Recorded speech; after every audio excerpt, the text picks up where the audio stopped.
Oke, sekali lagi selamat malam teman-teman di Jakarta dan selamat pagi teman-teman di US dan sekitar. Kita ini pertemuan perdana dengan Herdi Girok Studies dan kita harus kenalan dulu kali ya. Antara Logos dan Herdi Girok Study udah ada yang di spill dikit-dikit tentang Herdi Girok Studies yang diinisiasi salah satunya oleh Pak Rahmat. Mungkin aku bisa mulai dari Logos sendiri. Jadi Logos kita baru ada dari 2020 ya. Kita emang fokusnya di bridging the gap antara akademia dan juga masyarakat pada umumnya. Karena kita melihat banyak banget disconnect ya antara pendidikan, antara politik, antara filsafat dengan kehidupan sehari-hari gitu. Padahal kalau kita lihat penting banget ya untuk multidisipliner ini. Orang-orang STEM ya harus ngerti humanities biar mereka nggak membuat teknologi asistif misalnya yang mencoba menyelamatkan teman-teman disabilitas tanpa meng, apa ya mengajak mereka ya untuk membuat teknologi bareng-bareng. Jadi akhirnya ya menjadi penyelamat atau sekarang isu tentang AI kencang banget ya, terutama dengan isu lingkungan, ekologi dan juga eh, orang-orang yang membantu training data AI dibayar dengan upah murah, child labor. Jadi kalau ada disconnect antara STEM dan humanities tentu aja dunia ini tidak tidak akan seindah yang kita akan bayangkan selama beberapa tahun ke depan. Jadi itu kenapa Logos ada dan akhirnya kita banyak bikin pendidikan gratis ya. Jadi kita ada bahas pendidikan buat ngeliat educational thinkers dari zaman dulu banget Yunani kuno sampai nanti modern. Mungkin kita akan bahas 150 episode diskusi dan banyak lainnya. Kalau di ini bisa 10 menit sendiri. Kalau gitu kita langsung lanjut ke Henry Georg Studies. Mari diperkenalkan untuk Pak Rahmat atau Kak Dimas. Oke, terima kasih Kak. Jadi selamat malam teman-teman yang baru bergabung. Terima kasih atas kehadirannya. Jadi sebenarnya eh, bagi teman-teman yang memang concern dengan Henry Jirok ini bukan hal yang baru ya. Kita udah lama, kan udah lama dan itu sebelumnya banyak dilakukan diskusikan oleh teman-teman dari P2G. Nah, P2G itu kebetulan saya juga mendampingi teman-teman di P2G. Saya sebagai ketua Dewan Pakar P2G. Jadi saya apa namanya memberikan semacam penguatan secara akademik intelektual gitu ya dan sekaligus gerakannya ke teman-teman pengurus P2G dan salah satu yang memang menjadi fokusnya adalah pemikiran yang dijirok ya terutama mengenai isu-isu guru, pendidikan, kira-kira gitu ya, neoliberal, kapitalisme. Makanya kalau teman-teman baca beberapa pernyataan atau sering membaca pernyataan-pernyataan P2G yang isu advokasi, isu guru, pendampingan, apa, melakukan kritik seterusnya, nah itu salah satu semangatnya adalah sebenarnya adalah dari pemikirannya Henry Giro itu gitu ya. Jadi itu udah lama di situ dan kami sempat melakukan uh, apa satu ses atau beberapa pertemuan kalau nggak salah empat pertemuan ya empat atau lima pertemuan yang diselenggarakan oleh P2G untuk membahas pemikiran Henry Giro juga gitu ya. Nah, jadi dan akhirnya kemudian saya berpikir dengan teman-teman yang lain, kenapa enggak kita memang fokus untuk mendalami, membuat sebuah kelompok studi atau pusat studi atau apapun namanya gitu ya, yang memang concern ke pemikiran yang digital. Dan itu kemudian direspon oleh kawan saya, Bung Ferry.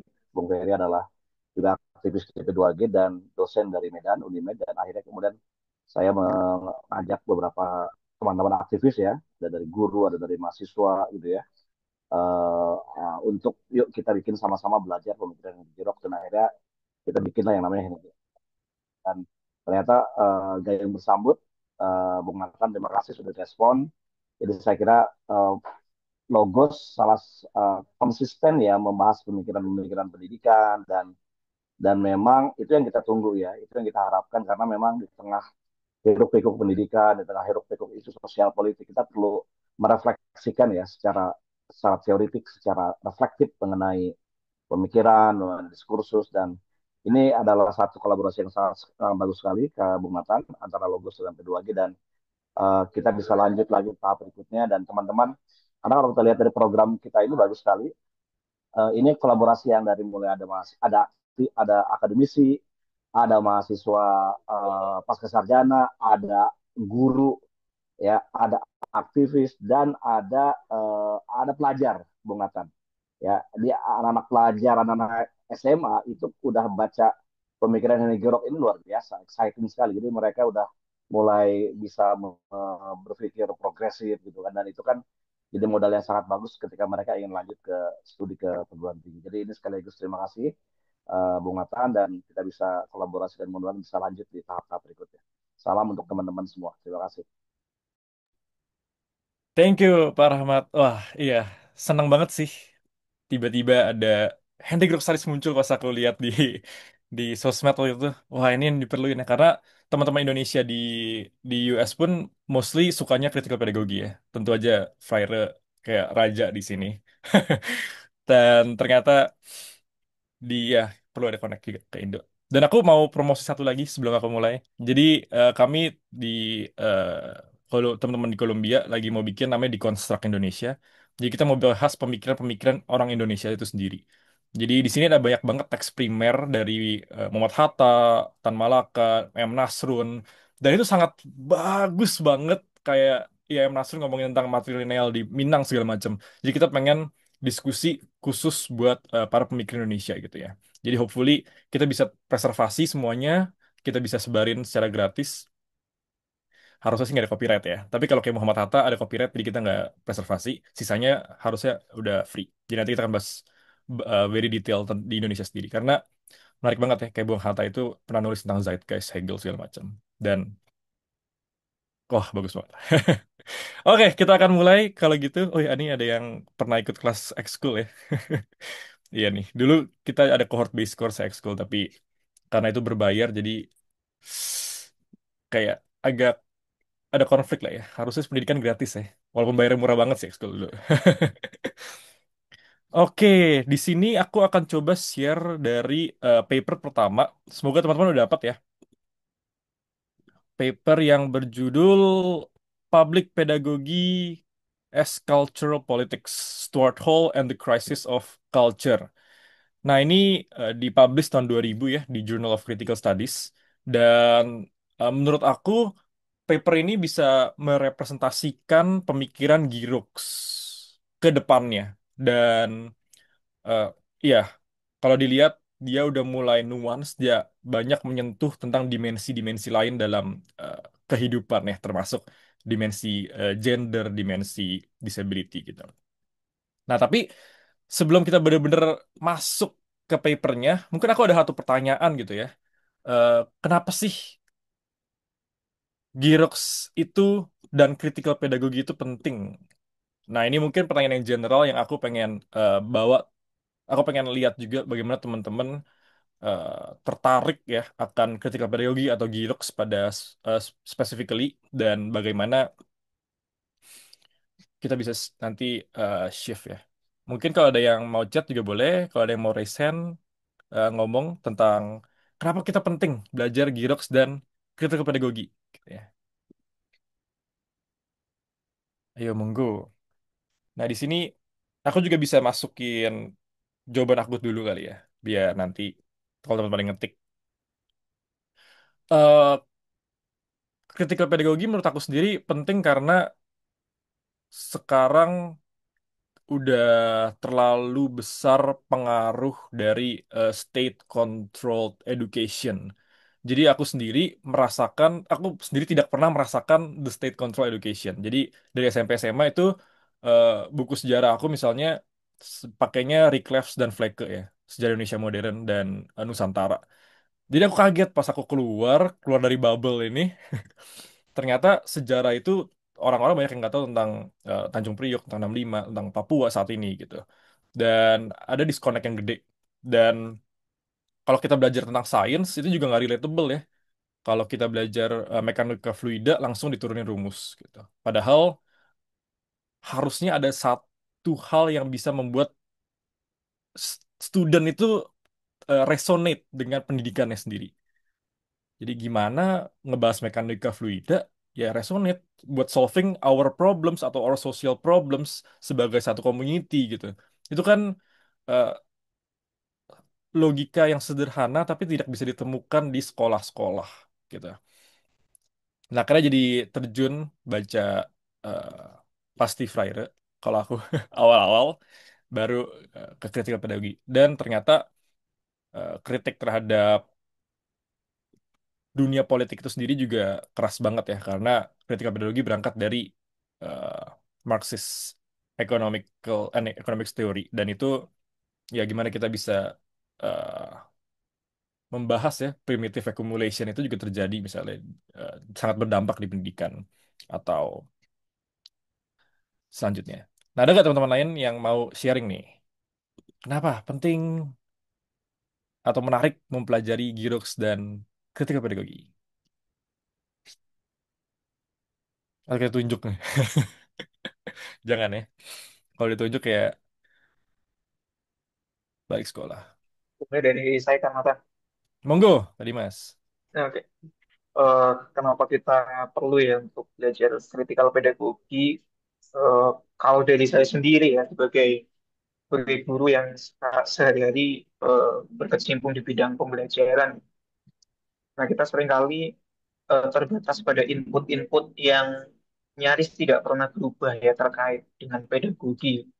Dan selama kuliah itu eh, mungkin efek karena jurusan saya sosiologi ya, jadi dapat tuh kritikal pedagogi dan seingat saya di angkatan di angkatan saya ya Pak Rahmat ya baru ada TSP itu, baru ada mata kuliah teori sosial pendidikan dan baru dimasukkan critical pedagogi di dalamnya, Freire, Apple, kemudian Henry Giro juga.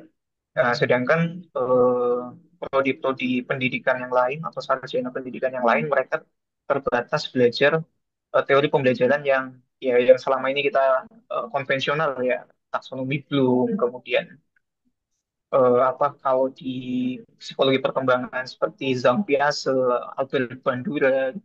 Nah, itu berdampak pada pemahaman guru yang melihat anak-anak ini ya entah secara behavioristik misalnya atau sebagai sebagai individu yang terlepas dari konteks sosialnya gitu. Jadi seolah-olah pembelajaran itu ya terkait stimulus respon, pemrosesan informasi, long term, short term memory, ya itu nggak salah sih, cuma melepaskan konteks sosial pada proses pembelajaran itu yang membuat apa yang dibilang Tanatan tadi, koneksi antara murid siswa dengan dunia nyatanya itu terputus. Apalagi kalau sekarang kita lagi rame-rame soal anti intelektualisme, kemudian penulisan ulang sejarah Raja Ampat gitu ya.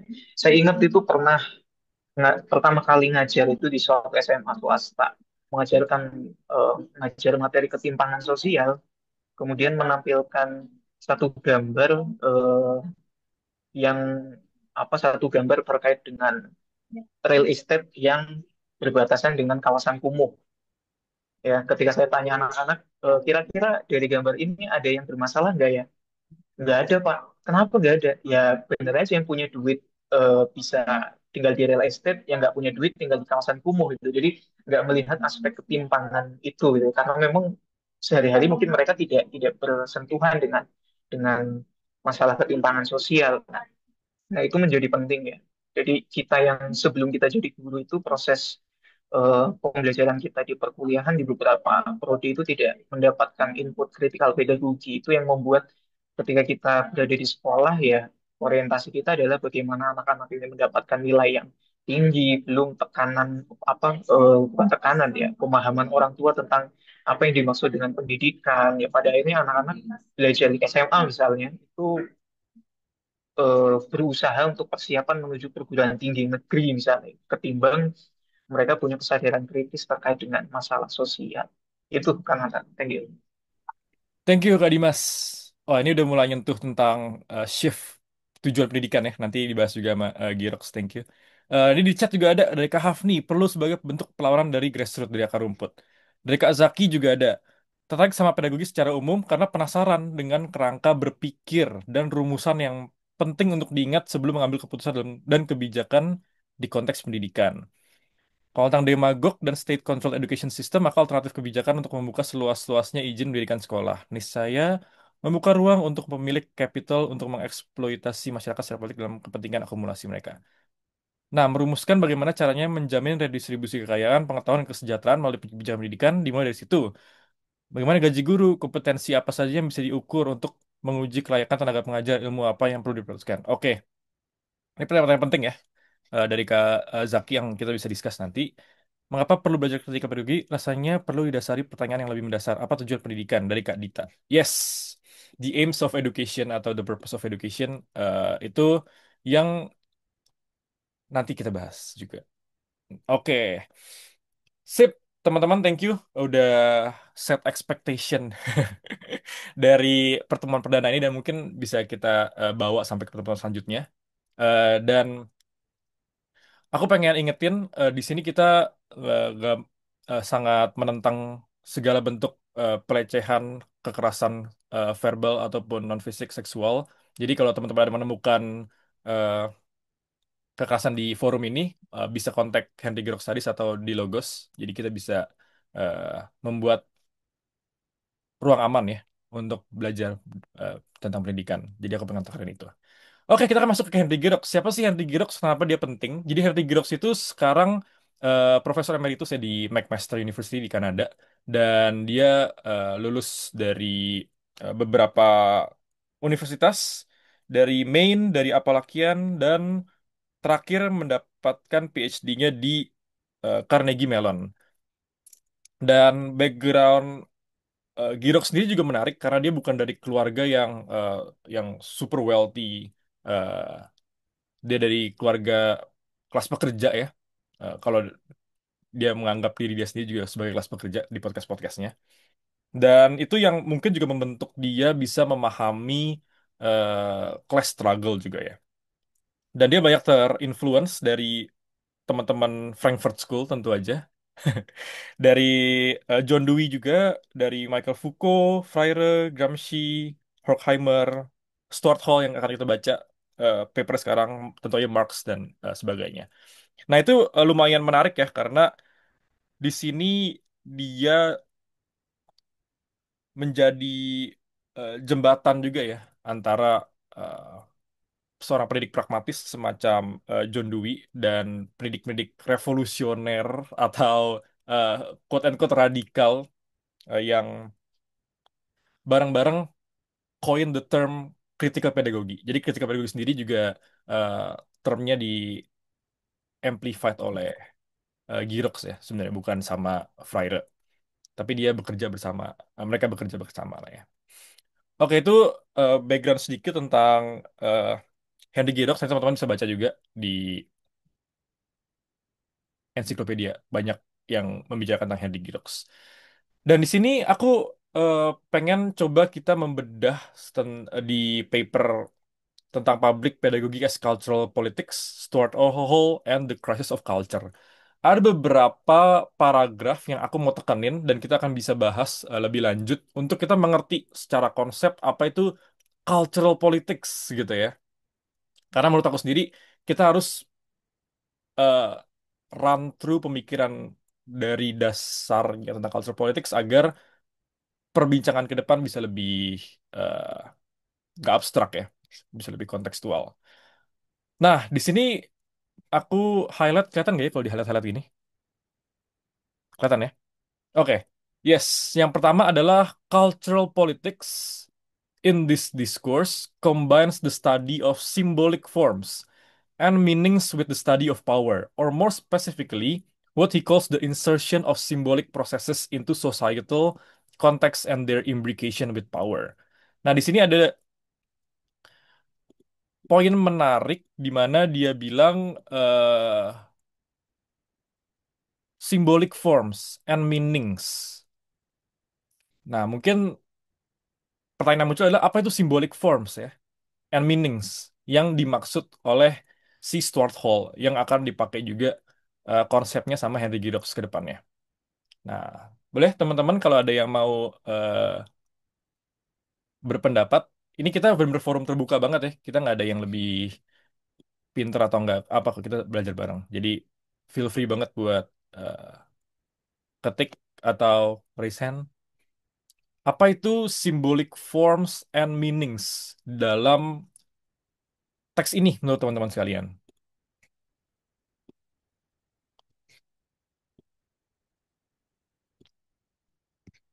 Yuk, kita lihat chat nih. Kayaknya di chat ada kenapa periode kritis penting. Oh, tadi udah ada beberapa jawaban tentang periode kritis ya. Ayo, Bung KLB di chat. Nanti eh percakapan chatnya kalau dapat izin teman-teman, aku bisa upload juga di Drive. Symbolic forms and meanings. Nah, sambil nunggu teman-teman, mungkin aku bisa eh, kasih gambaran sedikit di depannya ya, cultural politics ini. Jadi, bagi Stuart Hall, sepembacaan aku tentu aja, eh, budaya itu secara inheren itu emang politis ya, political ya. Karena Hall itu berargumentasi kalau budaya itu bukan sebuah sebuah sebuah realita yang netral gitu ya, bukan bukan art yang netral, bukan ide-ide yang netral, atau even tradisi yang netral dari yang terpisah dari power struggle. Karena budaya itu sendiri merupakan sebuah situs utama atau primer di mana power itu bekerja dan power itu direproduksi, power itu dinegosiasi, power itu dikontestasi. Jadi secara inherent sendiri culture itu udah political. Nah, kita coba lihat dari pemaknaan symbolic forms and meanings ini. Oke, ada dari Kak Wahyu, cara budaya, bahasa, media, dan institusi menyampaikan nilai ideologi serta kekuasaan dalam simbol-simbol. Perfect. Symbolic forms and meanings ini yang dimaksud adalah representasi budaya dan media yang sebenarnya konsepnya aktif berubah tergantung golongan yang memegang power. Nice. Simbol formalitas yang banyak dan pemaknaan atau sudut pandang yang banyak. Yes, thank you banget teman-teman. Betul ya, symbolic forms ini nge-refer ke hal-hal yang eh, meng-carry signifikansi budaya, termasuk bahasa, termasuk gambar, termasuk media tadi yang disampaikan oleh Kak Wahyu ya, juga seni, fashion, tradisi, norma, nilai, identitas, ideologi, semua ini eh, dipresentasikan melalui simbol. Dan Stuart Hall beranggapan kalau semuanya ini tidak pernah innocent, yang dimana mereka selalu secara konstan di shape ya, in relations to power. Dan ini masuk juga ke relations power itu ke kelas, ke ras, ke gender, seksualitas dan eh, semacamnya. Oke, kita udah lebih jelas tentang symbolic forms. Nah, habis itu aku mau lanjut ke eh, how power operates through culture. Eh, Insertion of symbolic processes into societal context and their imbrication with power. Nah, teman-teman ada yang bisa lagi coba menjawab apa yang dimaksud ya dengan insertion of symbolic processes into societal context and imbricate and their imbrication with power. Ayo. Ini menarik banget ya. Satu kalimat yang menurut aku penting banget dan nanti akan selalu disampaikan juga oleh Girox di tulisan-tulisan dia. Budaya politik ini senatural mungkin ada di masyarakat sehingga terbiasa peka terhadap kekuasaan itu sendiri. Dari Kak Hafni. Thank you. Kita fokus di kata insertion of symbolic processes into social context and their implication with power. Coba kita pikirin ya. Apa ya? Insert of symbolic processes into konteks sosial. Dan imbrication of with power. Apa itu imbrication? Kalau secara semantik ya, secara bahasa, imbrication itu semacam overlapping gitu ya. Tapi apa yang dimaksud dengan overlapping with power? Boleh kita tunggu teman-teman. Ini dia eh, ada tadi dari symbolic forms kita udah lihat ini ya. Bagaimana tentang kekuasaan budaya yang saling intertwine gitu. Boleh kalau ada yang mau ngomong juga boleh loh. Jadi biar nggak suara aku doang di forum ini.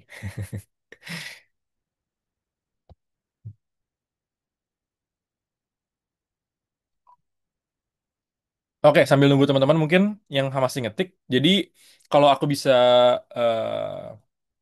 telaah ya, insertion of symbolic process into societal context ini berarti kita nggak bisa menganalisis simbol-simbol itu secara terisolasi. Jadi dia coba mau bilang kita harus ya harus mengerti eh, simbol-simbol ini dalam konteks sejarah, sosial, ekonomi, politik yang very spesifik gitu. Yang berarti kita juga harus mengerti kalau simbol-simbol ini berada dan terus bersirkulasi dengan siapa yang menggunakannya atau mengkonsumsi simbol-simbol ini. Kayaknya gabungan kekuasaannya Bourdieu plus hegemoninya Gramsci. Yes, Gramsci ini eh, paling banyak dikutip juga ya sama Girox ya. Dan imbrication of power. Nah ini juga, mana aku juga sempat nggak ngerti ya imbrication apa ya. Dan ternyata itu ya interlocking atau overlapping, kalau kita secara bahasa, seperti atap ya, atap rumah gitu ya. Nah, di sini si Stuart Hall mau mencoba emphasize ya, kalau proses simbolik dan relasi kekuasaan itu eh, nggak bisa dipisahkan ya, saling interlocking, intertwine ini, imbricate. Mereka bukan cuman bersentuhan, tapi juga mereka permeate ya. Aku kadang agak kecampur-campur bahasa Inggris karena teksnya bahasa Inggris. Dan di sini kita bisa ngelihat kalau struktur kekuasaan ya, power structure seperti eh, kapitalisme, seperti patriarki, seperti kolonialisme itu juga sangat menginfluence bagaimana simbol-simbol itu diproduksi, bagaimana mereka didistribusi juga, dan eh, pengertian yang menjadi dominan. Nah, ini kalau teman-teman lihat dulu ada satu film terkenal ya, namanya American Sniper. American Sniper ini tokohnya pokoknya dianggap sebagai seorang sniper yang membunuh para teroris-teroris dengan sangat jago, dengan sangat tepat. Ada konflik batin. Jadi si tokoh utamanya dibuat vulnerable, tapi dia juga punya sebuah jiwa patriot dan segala macamnya. Dan itu kan membentuk persepsi masyarakat juga kan. Wah, keren banget nih si sniper-sniper ini gitu. Yang kalau kita lihat, lah, apakah dia benar-benar menembak anak kecil yang membawa bom atau sebenarnya itu bayangan dia? Karena ada persepsi-persepsi itu ya, anak-anak kecil di Middle East itu bawa bom apa segala macam. Itu lewat simbol-simbol yang ada di film. Nah, itu juga banyak ya kalau kita lihat di Hollywood. Kayak di sini ada yang chat juga. Bagaimana simbol-simbol yang disignifikansi pada suatu objek dan fenomena diadopsi oleh masyarakat atau kesan kolektif. Dan di sini kekuasaan dengan kesan kolektif berjalan berbarengan. Very good point. Dari Kak Wahyu, mekanisme halus namun efektif yang digunakan oleh kelompok dominan untuk status quo melalui institusi sekolah. Yes, thank you Kak Wahyu juga. Um, right, ya teman-teman, menarik ya. Jadi secara sederhana mungkin Hall ingin menyampaikan kalau budaya itu kayak kayak zona zona perang kali ya. Dan dia coba membuat kita terus mempertanyakan kayak bagaimana film, berita, iklan, musik itu semua eh, bisa dibuat untuk men-challenge inequality yang ada sekarang dan power structure yang ada sekarang. Terus selanjutnya. Dan dari situ kita bisa lihat highlight kedua di sini juga. His work is also crucial for understanding pedagogy as a mode of cultural criticism that is essential for questioning the conditions under which knowledge is produced and subject positions are put into places, negotiated, taken up, or refused.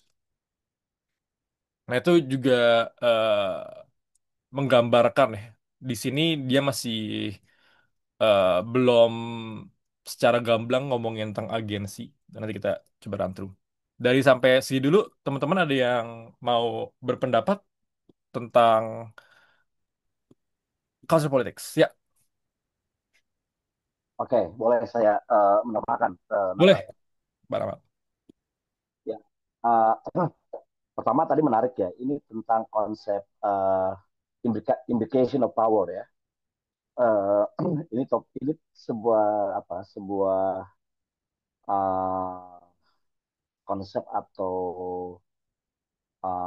terminologi yang memang jarang jarang di jarang kita dengar ya, implication of power itu ya, dibandingkan dengan konsep misalnya distribution of power ya, spread of power atau jenisnya lah gitu ya. Nah, tapi menurut saya yang menarik tadi yang juga Nathan sampaikan ya, uh, overlapping, tumpang tindih atau uh, koneksitas atau jenisnya lah kira-kira gitu. Nah, tapi kalau saya lihat dari penjelasan ini sebenarnya ini kan menggambarkan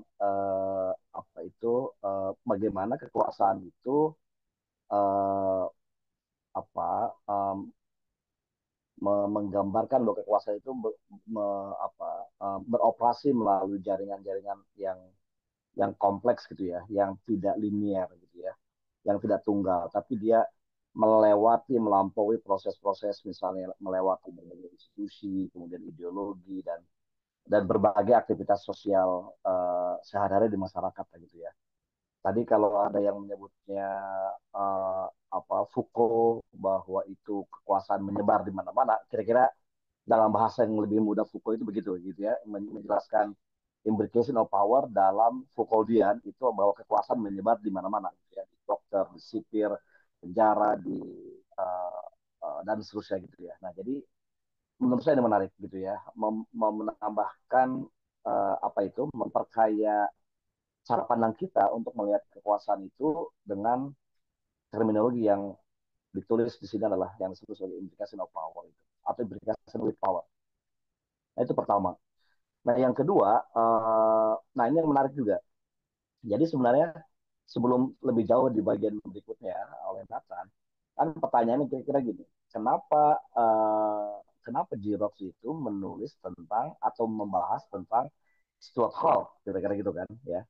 Dan supaya juga teman-teman tahu bahwa Stuart Hall itu adalah uh, membahas mengenai cultural studies gitu ya, media studies gitu ya, yang memang mewakili atau menjadi kalau kita menyebutnya adalah sebagai mazhab Birmingham gitu ya atau Birmingham School gitu ya.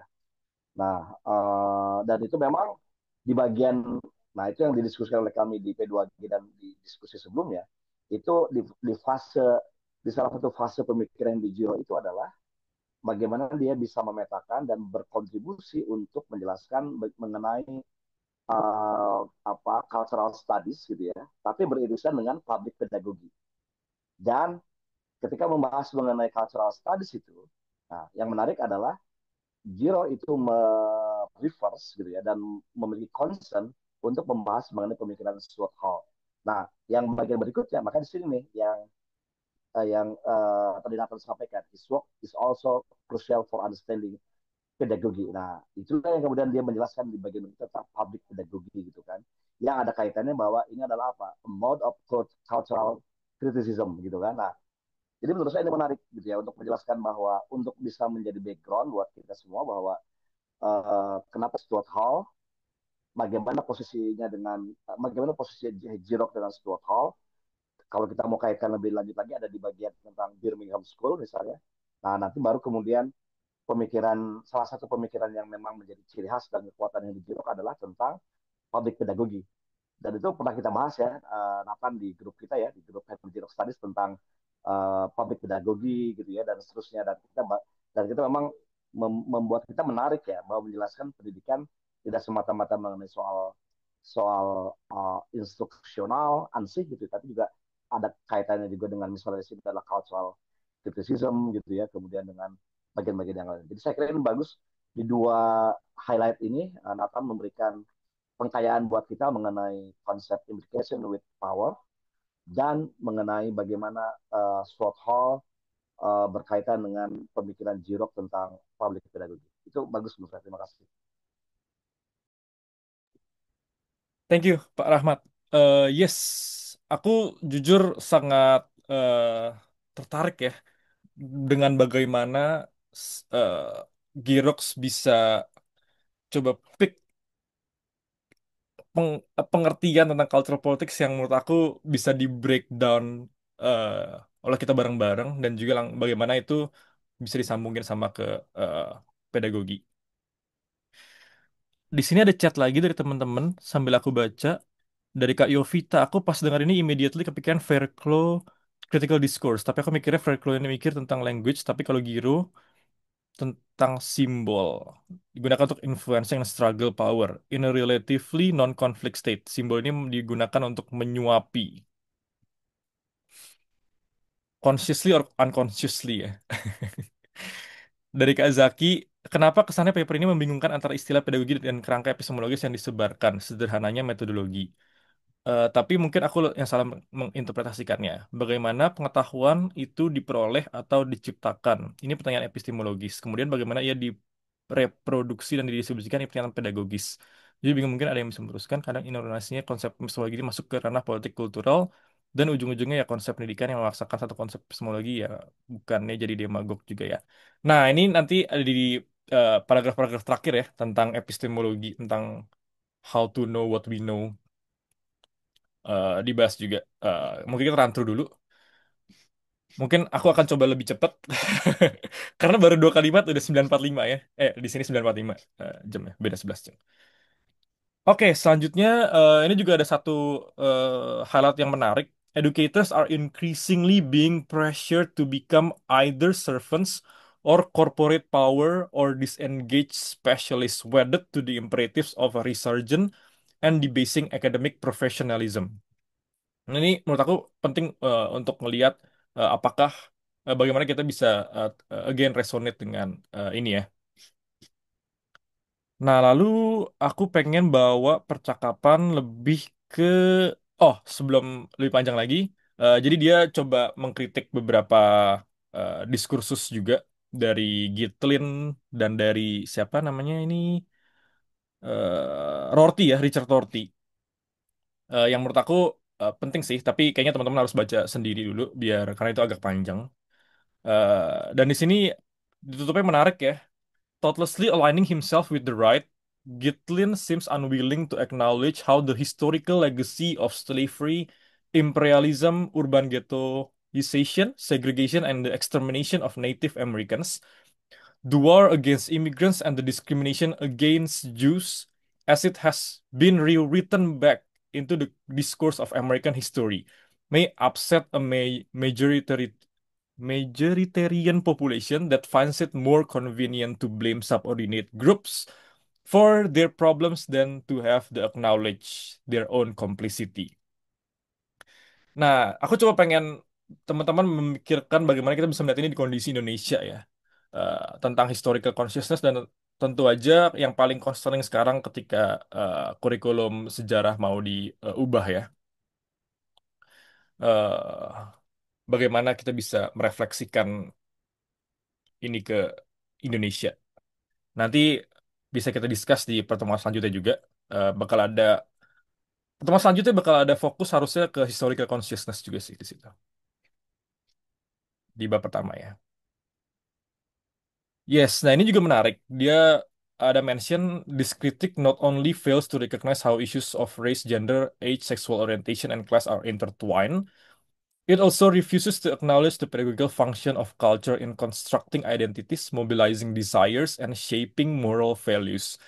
Nah, satu hal yang menurut aku penting untuk dilihat juga kan kalau kita mau membicarakan tentang justice ya, tentang keadilan. Apa sih keadilan? Apakah keadilan bagi kita sama keadilan bagi orang lain itu selalu berbeda, tidak ada yang sama, atau kayak gimana gitu ya? Tapi di sini Girox menurut aku udah memiliki sebuah framework yang penting ya. Kalau isu-isu ini semua saling terhubung dan juga eh, nggak dia mungkin langsung bisa menekanin tentang power ya.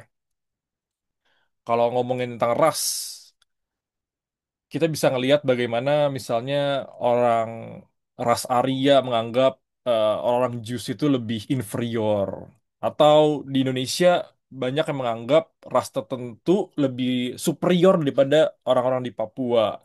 Dan itu intertwining, itu bersirkulasi banget ya.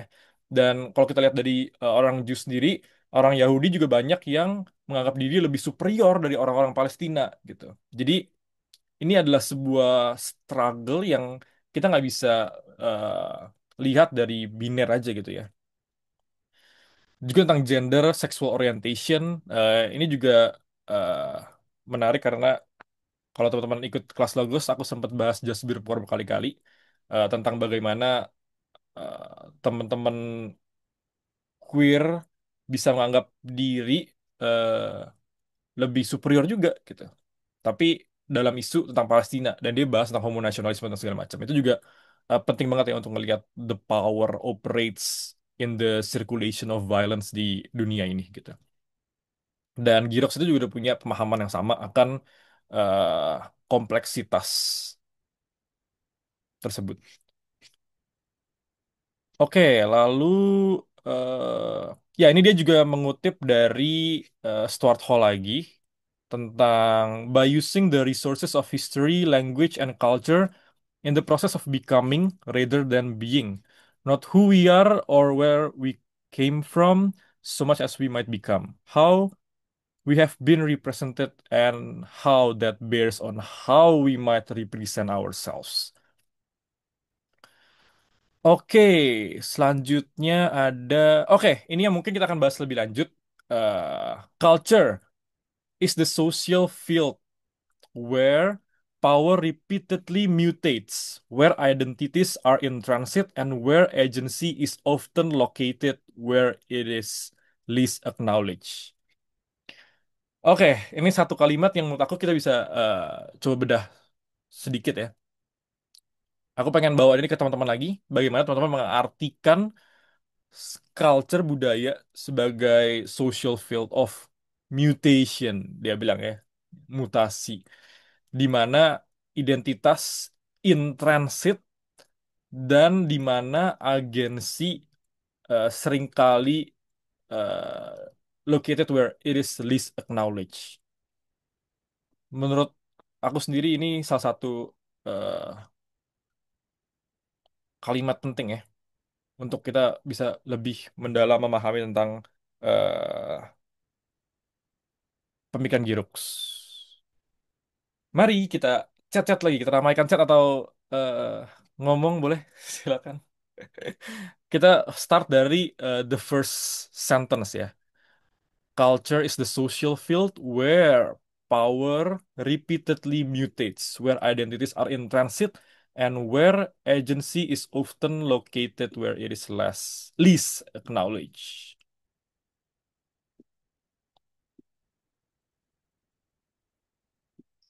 Ini ya menurut aku bagus banget sih.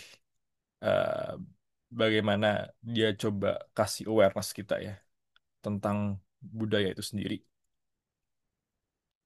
Di chat udah ada nih kayaknya. Kita ya. Oh bukan, itu masih yang sebelumnya ya. Boleh diketik, boleh ngomong, boleh apapun. Atau boleh digambar sih sebenarnya. Ini yang menarik ya. Jadi kalau aku biasanya kalau ada konsep yang sulit untuk dideskripsikan, aku di kelas disuruh menggambarnya. At least apa yang kita mau tekanin gitu. Karena dibilang kalau kalau kamu bisa menggambarkan sebuah konsep yang kompleks, berarti kamu ngerti gitu. Boleh ya, feel free ya kalau teman-teman mau pakai gambar nanti bisa di-share di sini. Kalau mau pakai tulisan boleh, kalau mau ngomong langsung juga boleh. Karena ini penting ya, social field of mutation, identities in transit, sama agency. Mungkin aku bisa eh, masuk sedikit juga di sini. Jadi social field ya. Social field itu eh, dia coba menggambarkan sebuah kalau budaya itu bukan hal yang statik ya atau fix, tapi itu satu hal yang aktif yang bisa dikontestasi, arena yang bisa dikontestasi gitu ya, seperti yang kita udah bahas sebelumnya juga. And where power repeatedly mutates, di mana si Storsol coba menggambarkan kalau kekuasaan itu bukan hal yang monolitik ya. Dan dalam cultural fields ini, kekuasaan itu secara konstan berubah bentuk. Dia juga mengubah strategi-strateginya dan selalu direnegosiasikan gitu. Jadi kalau kita lihat sekarang eh, teknologi itu juga ada dan power itu beradaptasi dengan teknologi. Jadi eh, tadi yang disebut Gramsci ya, jadi kayak semacam hegemoni itu nggak pernah settled sampai akhir karena itu ongoing struggle yang ya secara inherent itu ada di cultural politics gitu. Nah itu yang bisa aku coba masukin ya di kalimat pertama, culture as a social field, ongoing struggle gitu ya, yang selalu dimutasi dengan perkembangan-perkembangan yang ada dalam dunia ini. Jadi jangan sampai kita sebagai masyarakat manusia stop ya ketika powernya berkembang. Oke, ada lagi teman-teman yang mau diskusi? Ya sambil aku lanjut ya kalau gitu. Oh ada yang resen. Sorry sorry sorry sorry. Baru kelihatan. Ada Kak Dimas dan Kak Sharon. Boleh Kak Dimas dulu. Oke, mungkin saya berusaha untuk memahaminya dengan istilah yang lebih mudah dipahami guru-guru kali ya, untuk Boleh. mendudukan tentang culture gitu ya, atau bukan culture yang iya lagi itu, bukan yang itu. Bukan karena kan istilah budaya atau culture itu mungkin di belakangan ini banyak interpretasi baru ya. Dan mungkin pembahasan kita di awal tadi karena kan sangat epistemologis gitu ya, produksi pengetahuan dan lain sebagainya. Tapi lewat tadi kalimat yang pertama itu ya kita berusaha memahami bahwa kebudayaan atau segala bentuk hasil produksi dari masyarakat gitu ya, entah tadi dalam bentuk media, film dan lain sebagainya itu tidak tidak diciptakan atau tidak diproduksi dalam ruang yang hampa gitu. Dan kemudian mereka selalu punya punya apa hubungan dengan power, punya hubungan dengan kekuasaan. Tentu seperti yang dibilang Pak Rahmat tadi, kekuasaan di sini tidak dalam pengertian siapa, tapi bahwa kekuasaan itu tersebar di mana-mana. Kelompok-kelompok tertentu punya punya kepentingan untuk bagaimana ide-ide atau ideal-ideal yang harusnya terjadi dalam ruang sosial itu Hmm. bisa diadopsi oleh eh, masyarakat banyak gitu ya, baik buruk. Kalau saya ngajar di kelas mungkin saya lebih sering bilang baik buruk, normal tidak normal, pantas tidak pantas, layak tidak layak, itu tidak diciptakan begitu saja, tapi selalu punya kaitan dengan siapa yang menciptakan itu, apakah itu pemerintah, apakah itu kelompok dominan, dan kelompok dominannya siapa, apakah itu pemilik modal, apakah itu NGO dan lain sebagainya, atau kelompok-kelompok pro demokrasi dan lain sebagainya. Nah, mereka punya punya kemampuan untuk meng-create ya, atau membentuk layak tidak layak, normal tidak normal, pantas tidak pantas itu dalam dalam kerangka kebudayaan yang berkuasa itu ya, dan punya power. Itu saja kan, thank you. Yes, thank you banget Kak Dimas. Ya ini masuk ke agensi ini ya, di mana agensi itu ada di tempat-tempat yang tidak. terlihat atau ter-acknowledge gitu ya. Ini penting nih, ada satu kata lagi agensi yang nanti kita bisa bahas. Lalu ada Kak Sheran, monggo Kak Sheran. Iya, mungkin aku nambahin tentang agensi ini ya. Yep. Yang aku pahami dari passage ini itu, jadi kalau misalnya, jadi karena budaya itu adalah lapangan sosial atau ya lapangan sosial, social field ya bahasa Indonesia. Lapangan sosial di mana kekuasaan itu selalu bermutasi gitu kan. Dan agensi itu seringnya muncul di tempat yang dimana itu tidak dilegitimasi oleh. Jadi kalau aku sih ini ngertinya kayak antara budaya dan counter culture. Jadi kayak counter culture apa ya bahasa Indonesia ya?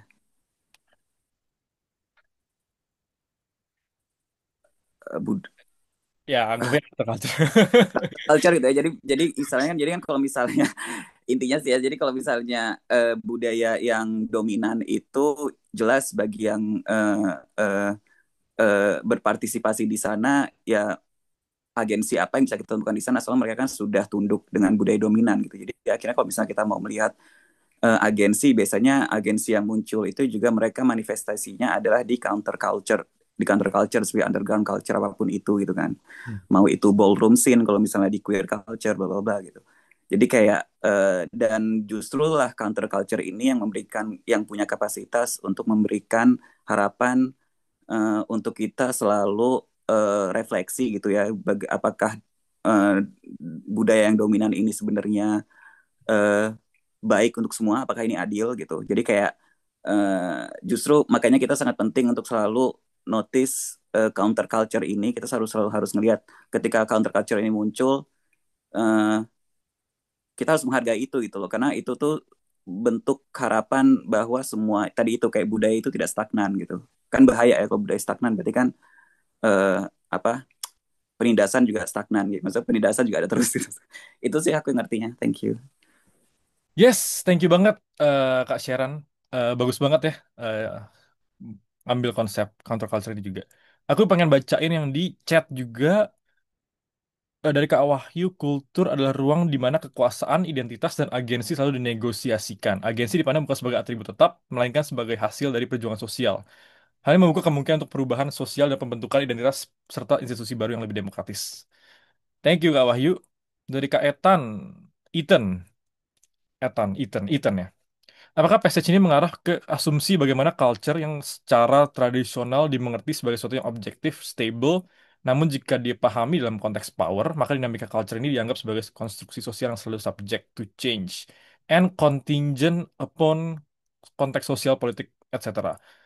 Dan agensi di sini beroperasi lewat resistensi terhadap alleged stabilitas dari culture ini. Di sini bisa terjadi lewat revolusi secara kolektif ataupun mikro resistensi yang terjadi di ruang private. Betul? Sorry. Eh, aku setuju. Kita coba tidak bilang ini betul atau enggak ya. Tapi aku setuju. Karena iya agensi ini kayak tersembunyi ya eh, di kehidupan sehari-hari ya, bukan di justru di powernya ini menurut aku. Oke, lagi untuk konsep dari Kak Konita. Untuk konsep ini sepertinya jelasin konsep budaya diartikan sebagai persaingan kekuasaan. Jadi identitas juga nggak selama jadi status yang konstan, tapi di sini menariknya dia bilang agency sebagai kapabilitas manusia untuk mengubah struktur sosial dinomorakhirkan. Jadi seolah-olah di level individu kita merasa budaya sebagai hal yang harus kita terima, padahal sejatinya juga peperangan kekuasaan sebagai siapa yang akan langgeng di masyarakat. Perfect. Thank you Kak Konita. Wah, ini mantap banget ya. That's why aku ajak teman-teman untuk share juga karena perspektif teman-teman bagus bagus banget. Jadi iya aku juga setuju banget sama Kak Konita di mana di passage ini ya at least dia mencoba membawa pengertian bahwa kekuasaan itu fluid, selalu beradaptasi, identitas kita pun selalu under construction ya karena in transit karena power itu sendiri berubah dan konsep agensi itu muncul yang seringkali tersembunyi ya, sebuah kapasitas untuk secara strategis menggunakan resource-resource budaya kita untuk resistensi, untuk mengintervensi eh, atau membuat sebuah eh, posibilitas sosial yang baru. Nah ini again, wah bagus banget. Kelas malam ini mantap banget ngalahin workshop dinas pendidikan. Waduh. Kita lanjut. Wah, udah jam 10. Di sini udah sejam. Aku coba lebih cepat lagi, sorry. Karena masih ada satu lagi ya. Tapi nanti kalau nggak keburu, paling aku nitip ke pertemuan selanjutnya ya untuk bahas introduction di buku Critical Pedagogy. Karena menurut aku penting banget buat kita membedah si paper ini juga biar lebih ke depan lebih enak. Next ada cultural primacy as substantive, aduh, substantive and epistemological force highlights its educational nature as a site where identities are continually being transferred and power enacted.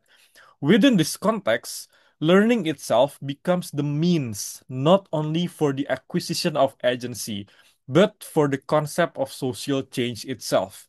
Oke, mari teman-teman kita masuk ke akhir-akhir nih, ke udah dekat konklusi-konklusi nih. Ini udah lebih nggak abstrak lagi ya, udah secara konseptualnya udah mulai dibedah dan dia udah mulai straightforward di sini. Ada yang mau mendeskripsikan dari kalimat ini sebelum kita masuk ke buku On Critical Pedagogy? Kayaknya sempat sih. Cuman 7 halaman pertama doang yang aku mau bahas di bukunya, di introduction On Critical Pedagogy ini. Ini intronya intro ya, jadi lama. Menurut aku sendiri, ya ini sebuah dimensi pemikiran Stuart Hall yang ya dikristalisasikan dengan baik oleh uh, Girox di sini ya. Ada kata-kata kayak primacy, substantive force, epistemological force. Primacy ya tentu aja kita udah tahu ya kalau ini kalau dia nganggap budaya itu ya bukan secondary atau bukan derivasi, tapi sub- apa ya? Budaya itu sentral banget, fundamental banget dalam kehidupan sosial dan understanding kita. Dan disebut juga substansi, substantif. Ya, kalau dia menganggap budaya itu sangat real, punya kekuasaan yang tangible dan punya konsekuensi-konsekuensi gitu ya, yang secara aktif shaping our reality, shaping our relationship, institution dan segala macamnya. Yang tadi kita udah bahas juga tentang the flux gitu ya, dan juga epistemological force. Tadi ada yang sempat nanya ya tentang epistemologi, karena budaya itu juga secara fundamental membentuk bagaimana kita mengetahui apa yang kita ketahui, gitu ya. How we know what we know, dan itu akan menstruktur pemahaman kita akan dunia ini, juga kayak ngedefinisiin eh I don't know, common sense, eh, categories of thought atau segala macamnya. Jadi budaya itu bukan cuman apa yang kita pelajari, tapi juga bagaimana kita belajar untuk melihat dan menginterpretasikan dunia ini. Ini sangat sangat Gramsci ya. Nanti di buku yang Critical Pedagogy kita akan bahas lebih jauh, lebih detail karena ada satu section khusus tentang Gramsci juga ya. Di pertemuan keberapa nih? Di pertemuan ke, ya adalah Gramsci. Oh, di pertemuan kedua, ya di bab kedua. Berarti 2 minggu dari sekarang kita akan bahas lebih detail tentang ini. Setiap budaya itu punya kepentingan untuk mereproduksi, mengamplifikasi dirinya, dan caranya adalah dengan mendidik melalui metode epistemologi yang masing-masing unik. Yes. Budaya membentuk standarisasi baik buruk, benar salah, layak tidak layak, normal tidak normal. Oke. Sebentar. Oh ya, nanti aku share schedule kelasnya juga karena ini again dasar dari 12 bab sebelumnya ya. Jadi jangan sampai kalian daftar ikut sekarang tapi nggak ikut 12 sebelumnya. Justru lebih detailnya di 12 setelahnya. Oke. Culture as inherently side learning as core mechanism. Ya. Eh, eh, eh, eh, em, Yes, mungkin aku bisa wrap up buat paper ini ya. Nanti kita pindah ke buku sebentar, 7 halaman doang sebentar. Ini bukan dari filsafat pendidikan ya. Ya, Henry Groves masuk ke filsafat pendidikan. Sosiologi pendidikan, pendidikan, ya. Em, oh, maksudnya jadwal kelasnya. Jadwal kelasnya ada di postingan beda sih ya, tentang logo sama Henry Groves Studies. Setiap Sabtu di jam yang sama. Ya aku coba promosiin deh ya, sambil teman-teman kalau yang masih mau ngetik tentang si culture supremacy ini. Jadi teman-teman kalau lihat dari buku, dari PDF yang aku kirim, kan ada ada PDF ini ya, On Critical Pedagogy Second Edition. Jadi kita akan bahas per bab setiap hari Sabtu. Jadi sekarang itu permulaan, belum masuk ke bukunya secara per bab. Jadi kita akan masuk ke Schooling and the Culture of Positivism. Ini ada tentang historical consciousness. Ini juga penting banget karena kita sedang mengalaminya. Selalu mengalaminya sih ya, bukan sedang mengalaminya. Di pertemuan selanjutnya ada Cultural Politics and Radical Pedagogy dari Antonio Gramsci ya, Cultural Hegemony. Lalu juga selanjutnya ada The Promise of Critical Pedagogy in the Age of Globalization Towards a Pedagogy of Democratization. Terus ada juga tentang Education and Pedagogy in an Era of Disposability. Nobel Outs for Youth. Wih, dia hebat ya bikin ini ya, nah judulnya. Lalu juga ada Higher Education and the Politics of Pedagogy of Educated Hope. Nah, habis itu di part ketiga, di bab ke-6 itu udah mulai masuk ke komodifikasi ya. Neoliberalism and the Politics of Public Pedagogy. Lalu juga ada tentang Freire, selanjutnya pertemuan ke-7. Pertemuan 8 ada uh, Critical Pedagogy di Post-Truth Age. Pertemuan 9 ada di Critical Pedagogy in Dark Times. Ya, di US, di Indo. Apakah di Dark Times? Let's shut down the authoritarian machine. Ini pertemuan ke-10 dan pertemuan terakhir Life in Zones of Social Abandonment, a time to break the spectacle of ignorance and violence. Jadi itu kelas-kelas selanjutnya ya, setiap Sabtu. Kalau ada yang mau ikut bahas pendidikan setiap Jumat dan setiap Minggu. Dan aku sama teman-teman di sini mau bikin Deconstruct Indonesia.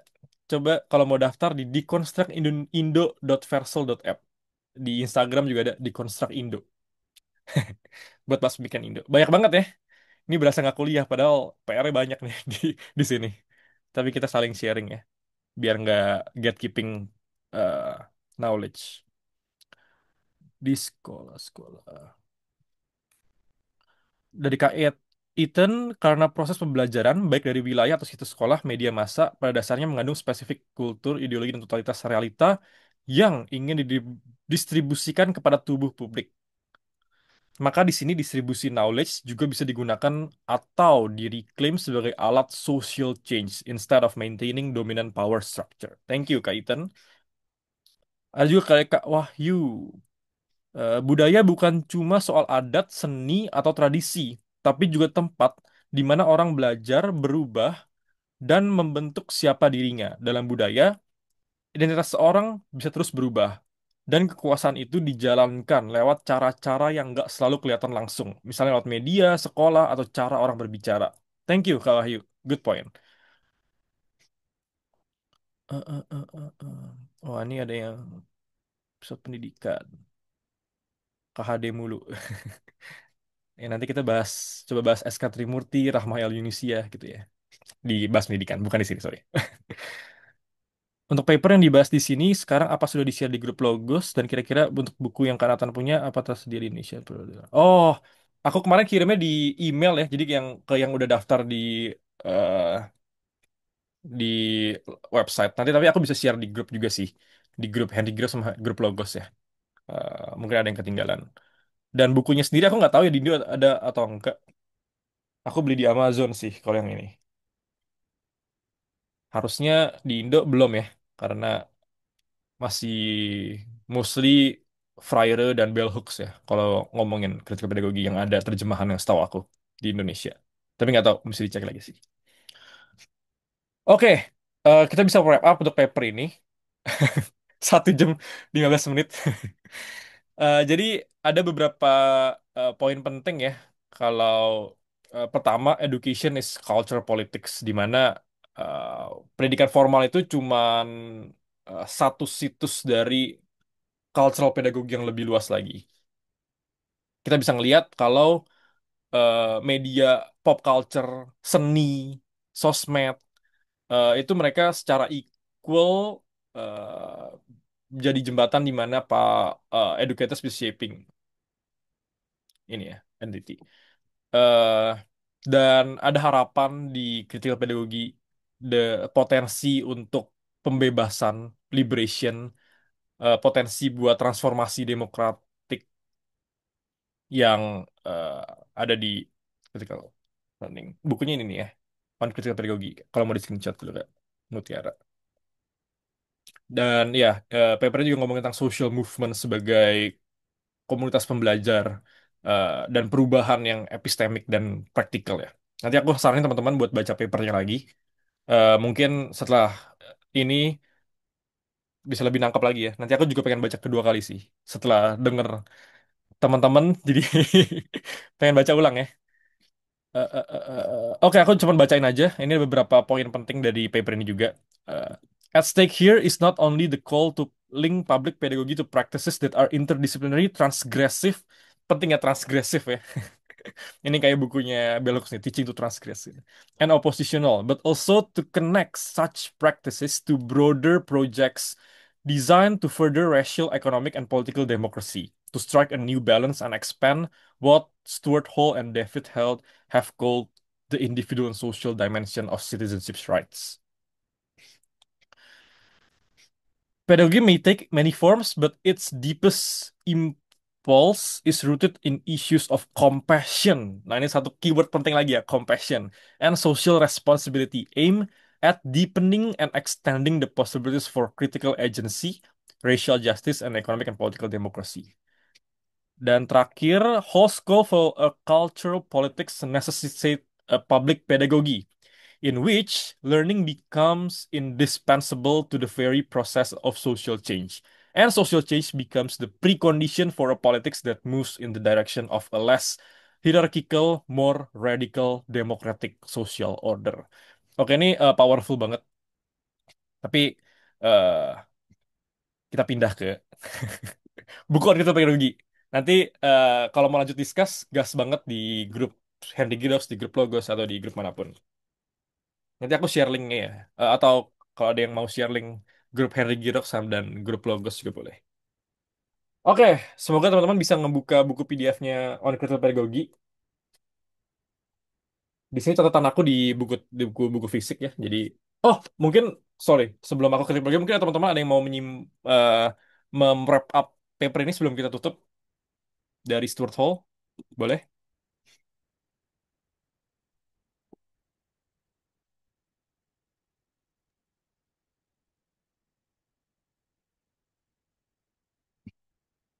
Kalau belum ada, nggak apa-apa. Kita lanjut. Sebenarnya aku pengennya ini satu setengah jam ya, biar eh, nggak terlalu panjang. Oke, kita masuk. Oh, mungkin aku bisa share juga kalau gitu eh, yang e-booknya, walaupun catatan aku di buku fisik ya. On critical pedagogy, coba aku cari di sini. Tadi aku sering bilang tentang keyword ya. Keyword itu eh, lumayan penting karena sejarah kata itu panjang juga ya. Misalnya kita ngomongin agensi. Nah, pemahaman kita sekarang akan agensi itu berbeda dengan pemahaman orang-orang zaman dulu tentang agensi ya. Jadi dari terminologi itu berubah terus dan pemahaman setelah ada dari segi sudut pandang sosiologi segala macam juga mengubah arti agensi misalnya. Jadi biasanya aku saranin kalau ada satu kata yang kurang familiar itu bisa cari ya etimologinya. Bisa aku pakai Oxford Encyclopedia. Aduh, lupa namanya. OED ya. Oxford Dictionary atau apa gitu. Dia ada etimologinya, dilihat dari buku-buku juga pengertian tentang satu keyword. Jadi pemahaman lebih mendalam akan satu akan kata ini. Oke, aku share screen sekarang on critical pedagogy.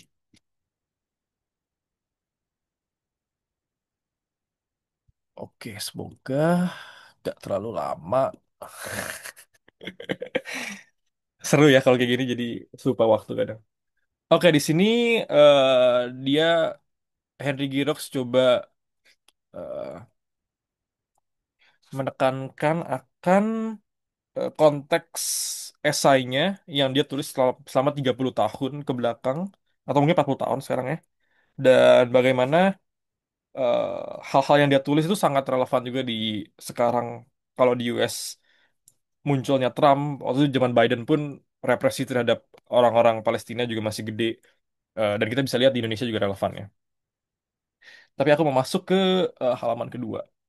Di sini ya aku pengen highlight bagian it is the outcome sampai larger society. Oke, di sini kita baca ya. It is the outcome of particular struggles and is always related to the specificity of particular context, students, communities, and available resources. It draws attention to the ways in which knowledge, power, desire, and experience are produced under specific basic conditions of learning and illuminates the role that pedagogy plays as part of a struggle over assigned meanings, modes of expression, and directions of desire, particularly as this bear on the formation of the multiple and ever contradictory versions of self and its relationships to the larger society. Kayaknya penting juga sih buat yang ini ya. Lanjut deh, sebelum bahas.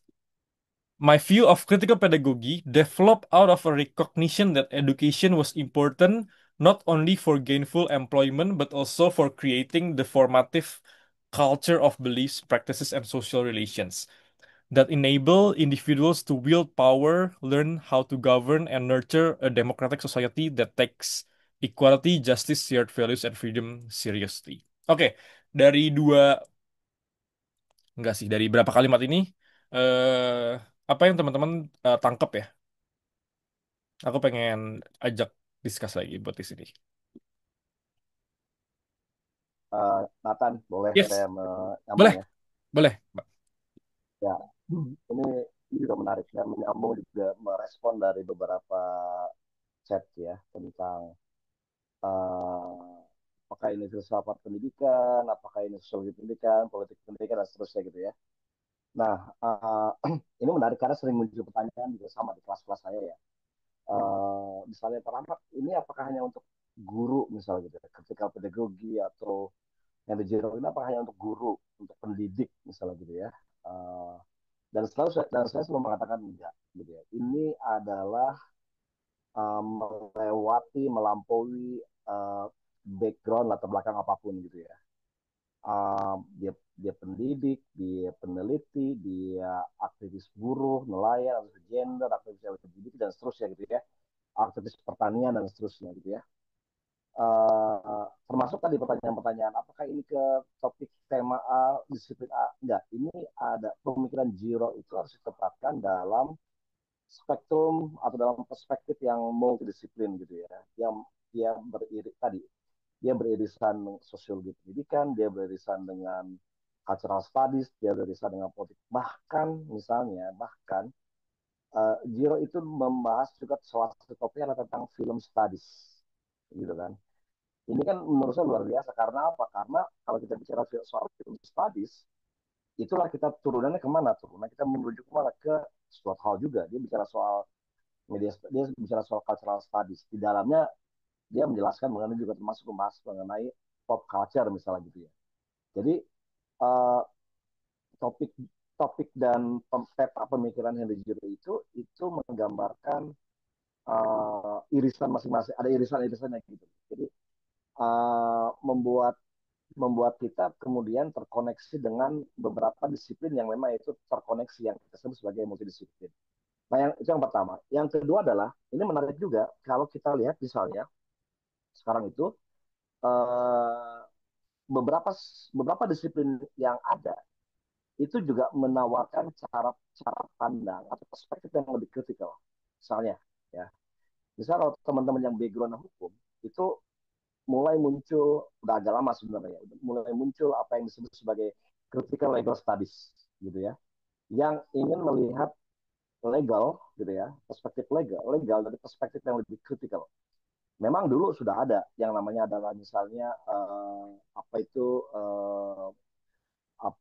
apa saya lupa ya di bagian. Tapi yang membuat saya menarik adalah ketika misalnya muncul legal, critical legal studies gitu ya, itu membuat kita apa yang dijelaskan oleh Hedi Jerome tentang critical pedagogy di highlight ini, sebenarnya itulah memberikan cara pandang kita yang lebih terbuka gitu.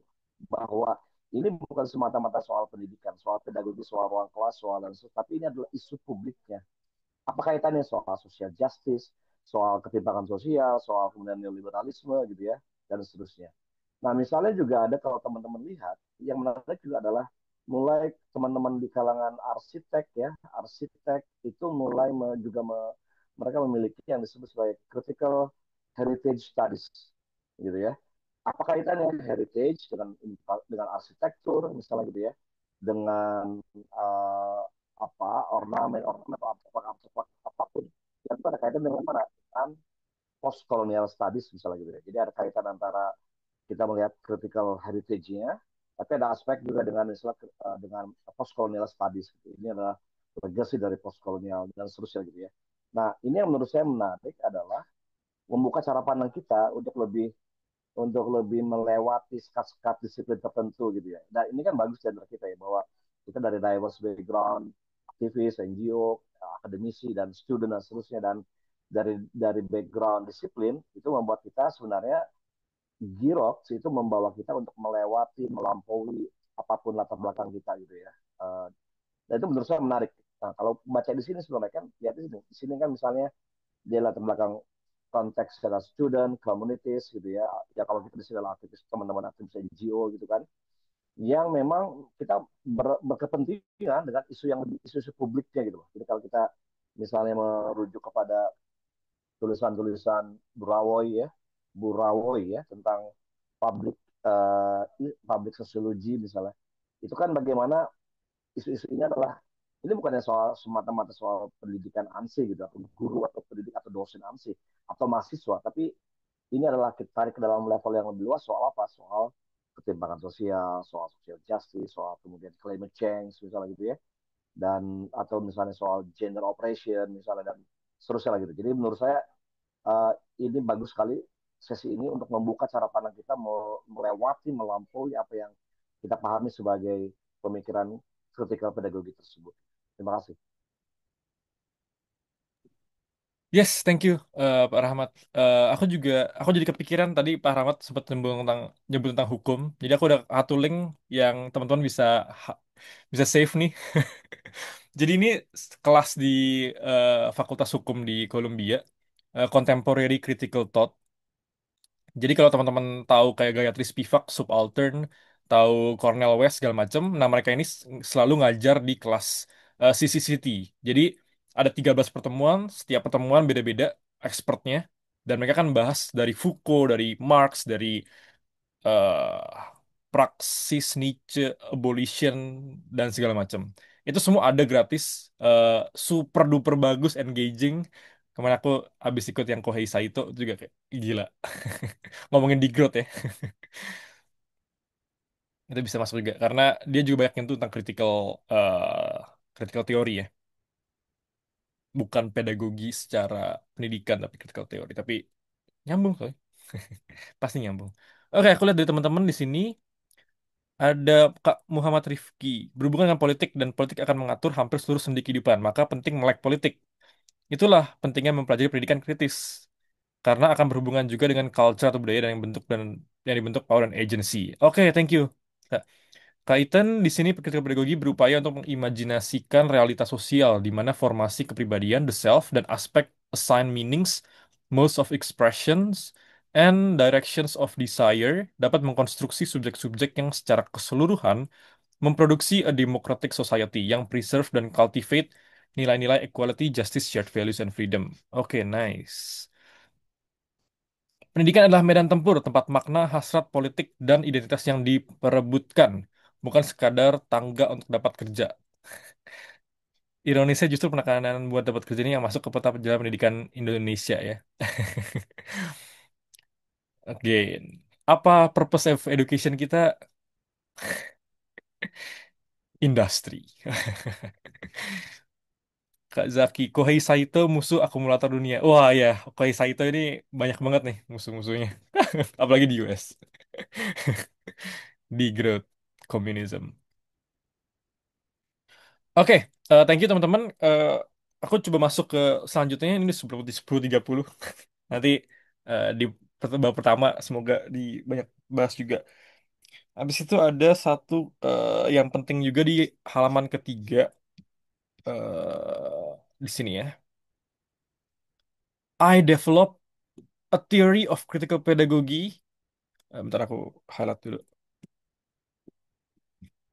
I develop a theory of critical pedagogy that provides a range of critiques against a traditional pedagogy, operating under the sway of technical mastery, instrumental logic, and various other fundamentalisms that acquire their authority by erasing any trace of subaltern histories, class struggles, and racial and gender inequalities and injustices.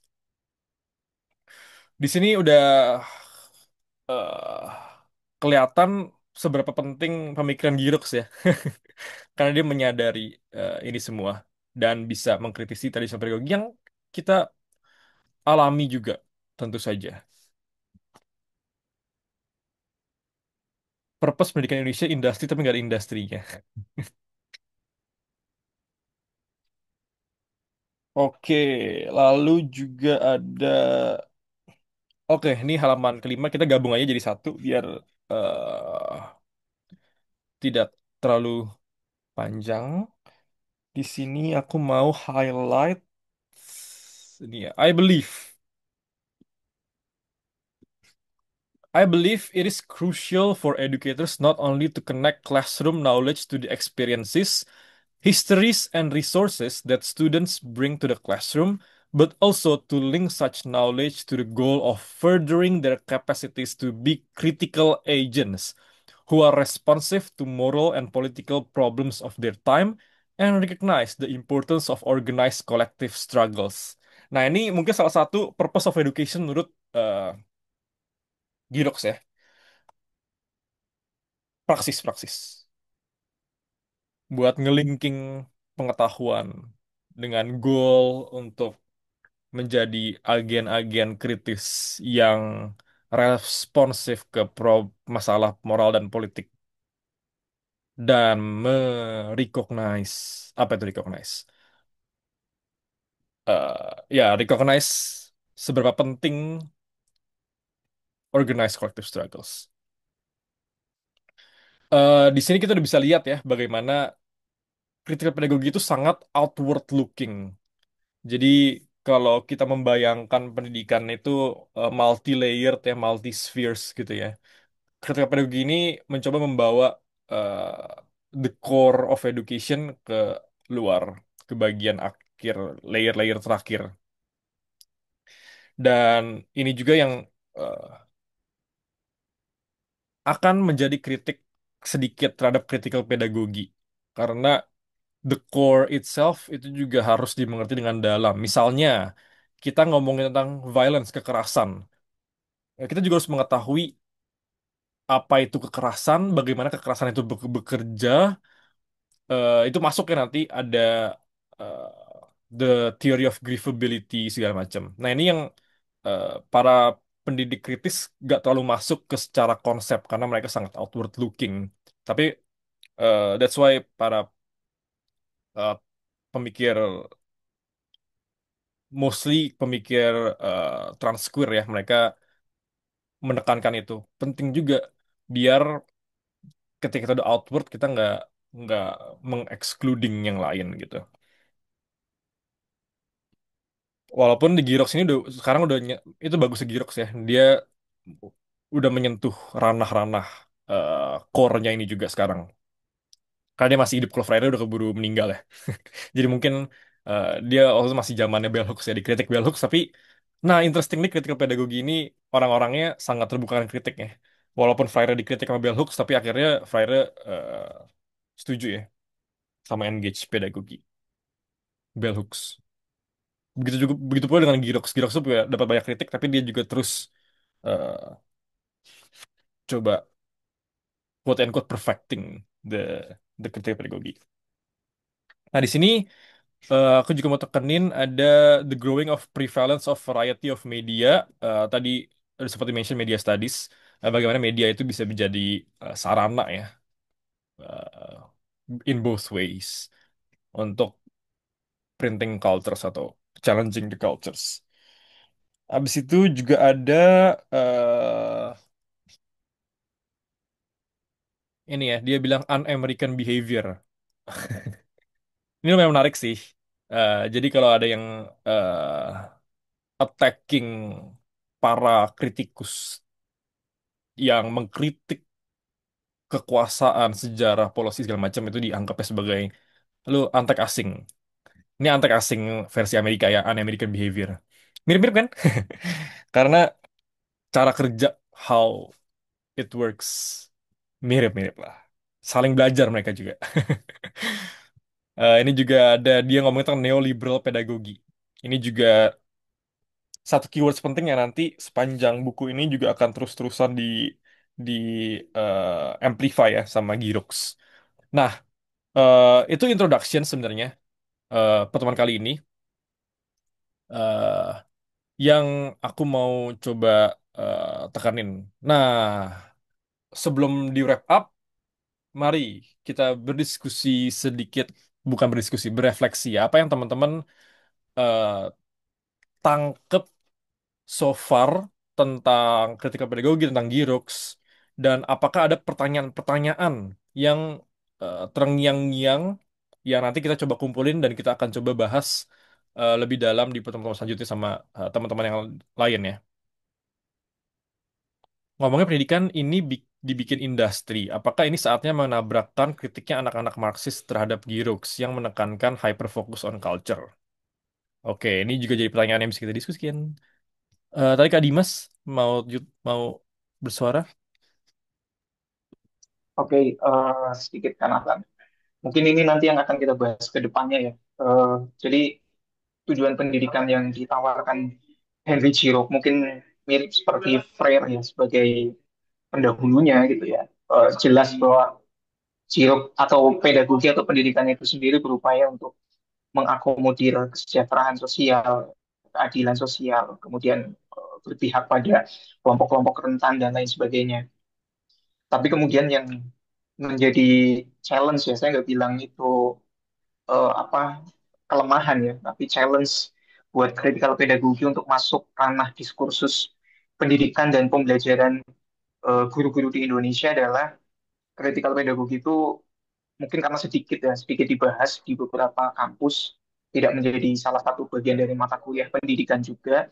Critical pedagogi itu tidak punya tahap-tahap pembelajaran yang jelas gitu. Mungkin kalau behaviorisme, teori pemrosesan informasi itu semua diturunkan menjadi strategi pendekatan, strategi dan metode pembelajaran yang selama ini beredar dalam buku-buku teks mata kuliah pendidikan. Nah, critical pedagogi ini seringkali critical pedagogi dikritik nggak punya tahap-tahap yang cukup rigid sehingga kalau kita guru ingin menggunakan critical pedagogi menjadi pendekatan pembelajaran itu selalu dipertanyakan tahap-tahapnya seperti apa, kalau dibuat lesson plan seperti apa dan lain sebagainya dan lain sebagainya.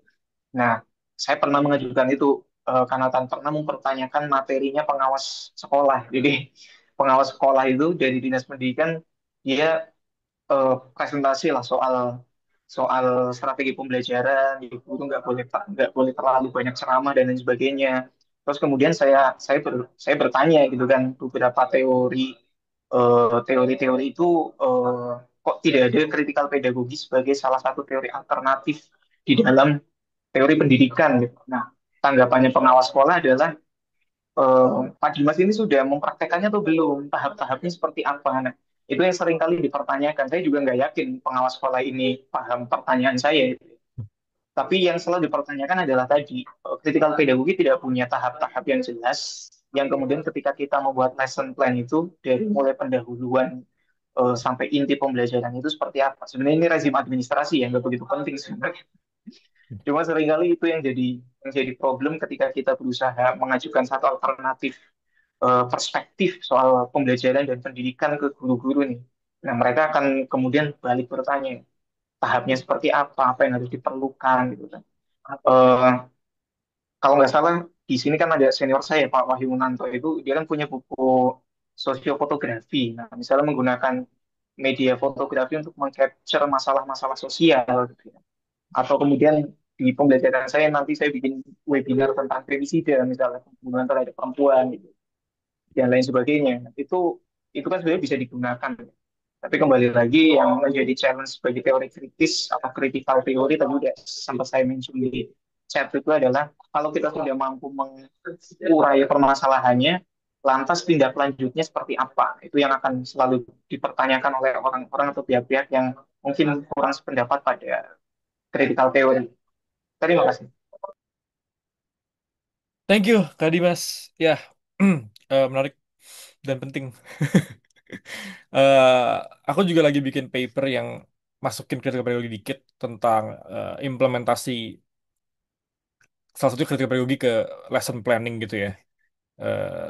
Nanti aku bisa share kalau udah jadi. Jadi intinya aku ambil studi kasus di NTT sih, karena aku dulu eh, bangun pompa air di NTT. Jadi gimana pendidikan itu bisa didesain kurikulumnya, lesson plan-nya untuk membuat anak-anak solving their uh, social problems, quote and quote. Jadi kalau di NTT itu kan krisis air bersih. Mereka harus jalan kaki 3 jam untuk ambil air bersih. Nah, kita bikin kurikulum di mana belajar fisika misalnya, itu didesain untuk pakai konteks pompa air, belajar mekanika fluida, ya, belajar segala macam ya, at the end mereka bisa bikin pompa air sendiri gitu. Jadi secara teori, secara praktik sangat nyambung ke mereka, dan akhirnya di situ mereka bisa mempertanyakan juga kenapa nih eh, kita krisis air, pompa air ini bisa dibikin tapi kenapa nggak pernah dibikin segala macam. Itu kan masuk ke ranah sosial juga.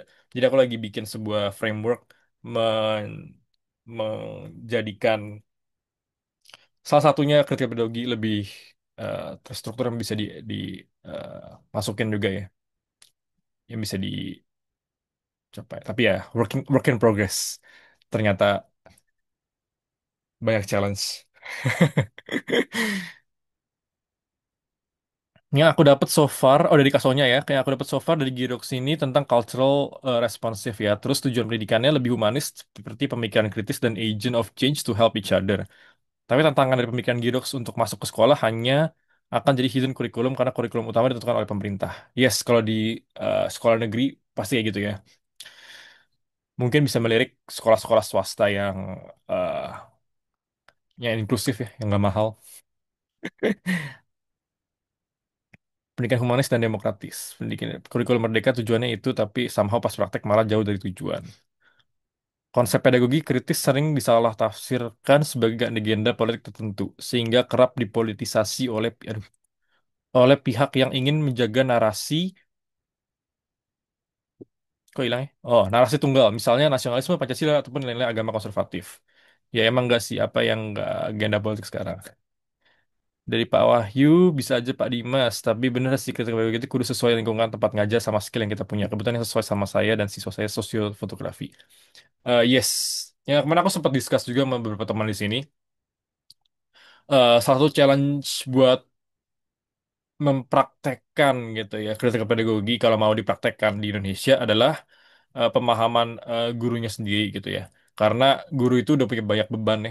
Teman-teman guru di sini mungkin bisa sharing nanti beban administrasi, gaji nggak sesuai segala macam. Dan mau disuruh mikirin kontekstualisasi kritik pedagogi dan baca teks-teks kritik pedagogi dan segala macamnya itu lebih challenging lagi ya. Eh, Mungkin harus ada approach yang lebih top down, tapi yang di luar pemerintah atau gimana, kita nggak tahu. Yang buat diseminasi pendidikan kritis lebih baik. Dari Kak Sheran, aku penasaran apakah media literasi diajarkan di sekolah-sekolah Indonesia? Kalau iya, mulai kelas berapa? Dulu pas aku sekolah sih diajarin. Enggak deh. Eh, nggak tahu sih ini media literasi atau bukan. Dulu aku ada kelas filsafat di sekolah di pas SMP. Kita disuruh nonton The Matrix. Terus kita harus hubungin The Matrix dengan Meditation on First Philosophy-nya Descartes. Itu paling memorable karena semuanya nggak ada yang ngerti. Gagal itu. Walaupun secara konsep keren banget ya. Nonton The Matrix sama hubungnya sama Descartes, tapi ya mungkin ada satu dua orang yang ngerti. Tapi dulu sih ngangong sih. Kak Dimas, kalau dalam term Freire, mungkin problem posing education, di mana murid-murid diajak untuk berhadapan dengan masalah yang konkret yang dihadapi, tapi problemnya adalah pembelajaran secara teknis di Indonesia diperuntukkan untuk masuk PTN atau dunia kerja. Murid-murid saya lebih serius belajar pas bimbel ketimbang diskusi soal femisida. Ya, betul. Pas kita bahas femisida di Logos, cuma ada nggak nyampe 100 orang namanya. Kurang promosi juga sih itu. Dari Kak Ed Ethan, salah satu hal yang saya anggap menarik dari passage yang penekanannya pada pentingnya untuk mengintegrasikan sejarah dan pengetahuan dari perspektif subaltern, gender, ras, dan lain sebagainya. Berdasarkan pengalaman saya selama bersekolah di Indonesia, pendekatan seperti ini masih jarang digunakan, di mana sejarah masih seringkali dipakai secara netral dan objektif tanpa quote-unquote objektif, tanpa mempertanyakan narasi dominan yang dibentuk oleh kekuasaan. Akibatnya kecenderungan untuk mengkritisi otoritas pengetahuan menjadi terbatas. Dan bentuk-bentuk diskriminasi seperti seksisme dan rasialisme justru terus direproduksi dalam kehidupan sehari-hari masyarakat Indonesia. Iya, itu problem gede banget ya. Aku juga ngelihat ternyata kalau lihat buku teks pemerintah itu buku sejarah tuh referensinya sebenarnya bagus ya. Peter Carey lah, Ong Hokham lah apa, tapi yang dimasukin s- sepentil-sepentil ya. Yang sesuai dengan narasi pemerintah doang. Padahal kalau baca buku aslinya sih, wow. Kak Sheran. Oh, yang tadi udah. Dari Kak Ihsan. Salah satu tantangan implementasi ketika pribadi di Indonesia itu konteks siswa yang tingkat critical thinking dan reading saja belum sampai. Oh iya, betul betul betul. Itu yang ya again challenging ya. Bagaimana ini? Ngisi daftar pustaka, referensi buat ngisi daftar pustaka doang. Iya. Tapi aku juga tertarik sama Museum Education ya. Kemarin aku ke Ulen, dulu aku ke Ulen Sentalu itu bagus banget sih. Dan kayak orang-orang di sana pada kaget gitu ya. Ternyata sejarah Indonesia seperti ini. Dan dia kuratornya sangat bagus. Oke, kita udah 10 udah hampir 2 jam. Menurutku sendiri kurang efektif kalau bisa sampai 2 jam atau lebih. Tapi belajar banyak banget ya teman-teman sekalian. Dan again, kita nggak masuk ke sini hari ini, tapi one of the key points dari critical pedagogy juga co-education ya, co-learning. Jadi kita belajar memproduksi pengetahuan bersama satu sama lain, bukan ada yang mengajarkan secara exact gitu. Jadi that's why sepanjang ini aku selalu tanya teman-teman pendapatnya tentang eh teksnya ya, dan ternyata bagus banget dari kolom chat juga. Oke, dari aku itu aja untuk hari ini. Thank you banget teman-teman udah bersama-sama 2 jam. Kita bertemu lagi minggu depan membahas tentang Schooling and the Culture of Positivism, Notes on the Death of History, yang akan dibawakan oleh Kak Dimas atau Pak Rahmat ya. Aku lupa lagi. Siapa yang bawain minggu depan? Jadi di collab ini setiap minggu beda-beda ya yang lead discussion. Dan tadi Pak Rahmat sempat mention juga lumayan diverse ya yang bawain karena ada dari mahasiswa kayak aku, ada guru kayak Kak Dimas, ada dosen kayak Pak Rahmat, ada siswa sendiri, siswa-siswi sendiri. Mm. Oh, seminggu depan Pak Rahmat akan bawain Schooling and the Culture of Positivism di jam yang sama. Setiap Sabtu ya. Jangan sampai terlewat sampai 9 Agustus. Kita ketemu terus. Setiap Sabtu. Kalau ada yang ikut Logos juga setiap Jumat, Sabtu, Minggu. Belajar terus tuh. Ini mumpung gratis ya. Kalau kalian ini. Terima kasih LPDP. Mem- Digaji LPDP nih aku. Buat sekolah dan buat share ke teman-teman. Nathan, bilangnya terima kasih Trump dong. Oh, terima kasih Trump telah merepresi mahasiswa di sini. Jadi kita ada studi kasus yang banyak di kelas. By the way, Nathan aman kan di Kolombia kan? Aman-aman, Pak Rahmat. Sekarang yang paling parah kena biasanya yang teman-teman dari Palestina, bener-bener dari Palestina itu sih. Mereka, wah, kasihan Oke, banget. oke. Take care di sana Nathan. Yes, thank you Pak Rahmat. Dan ya, thank you juga teman-teman sekalian. Sampai bertemu minggu depan dan hari-hari lain. Silakan. Dan Yuk. ya, dan sampai bertemu dan jangan sungkan untuk discuss ya di grup WhatsApp Handygrox dan Logos. Nanti aku kirim linknya semua di email di grup-grupnya juga dan materi-materi hari ini biar bisa dibaca ulang dan hopefully minggu depan teman-teman bisa baca juga bukunya semua sampai tuntas biar kita lebih banyak diskusi yang eh, yang lebih apa ya? Enggak, jadi lupa mau ngomong apa. Ya pokoknya jangan lupa buat dibaca juga bukunya. Oke, kalau gitu, thank you banget. Belajar banyak ya teman-teman. Sampai bertemu lagi minggu depan. Oke, Bye-bye. malam. Thank you semua.